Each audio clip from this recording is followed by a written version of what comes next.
Hello dear friends, मैं Shiv sir ground teach study platform में आप सभी का स्वागत करता हूं।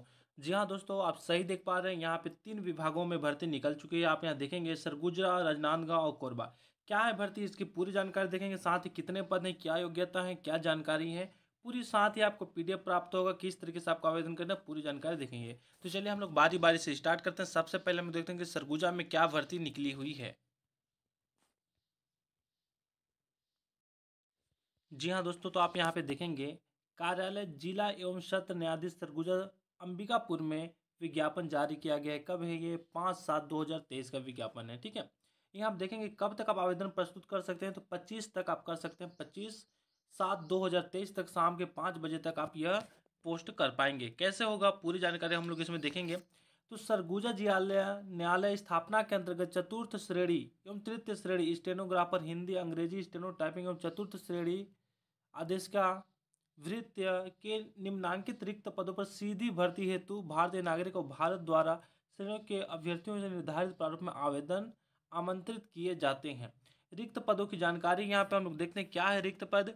तो यहाँ पे आप देखेंगे रिक्त पद आपको देखने को मिलेगा। स्टेनोग्राफर अंग्रेजी हिंदी स्टेनोटाइपिस्ट आदेश का वाहक और भृत्य। टोटल आप यहाँ पे देखेंगे तो 2 10 12 और 2 14 3 17 और 7 24 24 पोस्ट हैं, यहाँ पे पद हैं। अब पूरी जानकारी डिटेल्स आपको यहाँ पे देखने को मिलेगी, जिससे आप देख पाएंगे। या फिर हमारे टेलीग्राम चैनल पे चले जाइए, जो डिस्क्रिप्शन बॉक्स में आपको लिंक दिया गया है, वहाँ से आप पीडीएफ लोड कर पाएंगे। ठीक है, इसी के आगे हम लोग बढ़ते हैं। तो यहाँ पे आप जानकारी देखेंगे, देखने को आपको मिलेगा।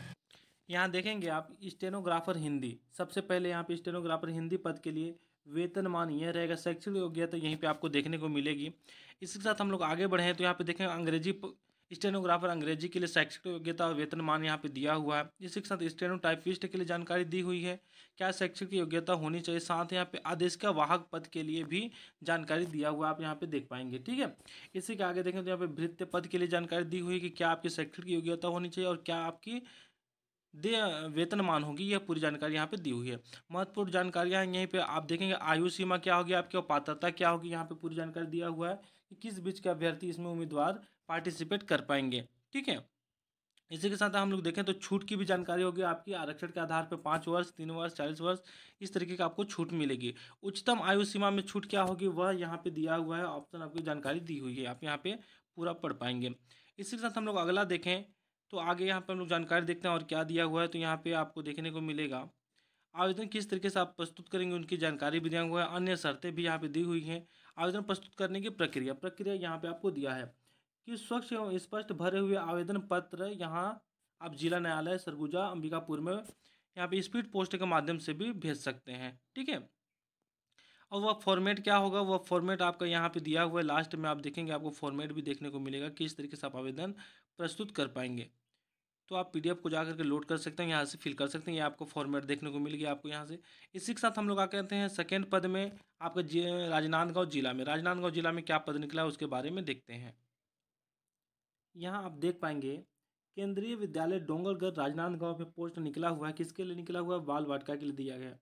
यहाँ पे 15 तारीख को आप देखेंगे वॉक इन इंटरव्यू रखा गया है, जिसमें आप पार्टिसिपेट करके अपना वॉक इन इंटरव्यू कंप्लीट कर सकते हैं। और गेस्ट टीचर या संविदा टीचर के लिए आप यहाँ पे पार्टिसिपेट कर पाएंगे, आपको भर्ती मिलेगी। यहाँ पूरी जानकारी देखेंगे तो यहाँ पे देखने को आपको मिलेगा। देखिए, साक्षात्कार के लिए सूचना। केंद्रीय विद्यालय डोंगरगढ़ विद्यालय के लिए सत्र 23-24 में अंशकालीन संविदा शिक्षकों की भर्ती हेतु पैनल साक्षात्कार का आयोजन केंद्रीय विद्यालय डोंगरगढ़ परिसर में दिनांक 15/7/23 को होगा। ठीक है, बाल वाटिका के पद के लिए किया जाएगा। ये आप 8 बजे से 10 बजे तक पंजीयन करा सकते हैं यहाँ उपस्थित होकर के। तो यहाँ पे आप देखेंगे इसकी जो फॉर्म होती है, फॉर्म यहाँ पे दिया हुआ, आप इसे आप प्रिंट आउट ले सकते हैं या फिर आप उपस्थित होकर के वहाँ भी आपको मिलेगा, वहाँ से भी आप फॉर्म को फिल करके वॉक इन इंटरव्यू में पार्टिसिपेट ले सकते हैं। ये होगा आपका फॉर्म। इसी के साथ हम लोग अगला देखते हैं कोरबा जिले में निकली हुई वैकेंसी। तो कोरबा जिले में क्या वैकेंसी उसके बारे में देखते हैं। इसी के साथ आप देखेंगे यहाँ पे हम लोग तीसरी वैकेंसी में आपके सामने आ चुके हैं। केंद्रीय विद्यालय एसएससीएल कसमुंडा कोरबा में यहाँ पे है। ठीक है, संविदा शिक्षकों की भर्ती के लिए साक्षात्कार है। किसके लिए? केंद्रीय विद्यालय केवीएस में ही आपको यहाँ पे भी निकला है, संविदा टीचर के लिए निकला है। तो क्या है इसके बारे में आप जानकारी देखेंगे। आप पीजीटी कला एवं वाणिज्य वर्ग में भी है यहाँ पे, और बाल वाटिका 3 की कक्षाओं के लिए भी यहाँ पे है। तो साक्षात्कार की जो तिथि होगी वह 15 तारीख की यहाँ भी साक्षात्कार की तिथि है। इसमें आप अपने वांछनीय योग्यता देखेंगे तो अंग्रेजी व इतिहास में 50% अंकों के साथ स्नातकोत्तर अर्थात आपकी एमएससी की डिग्री और या मास्टर की डिग्री और बीएड होनी चाहिए, यह अनिवार्य होगी।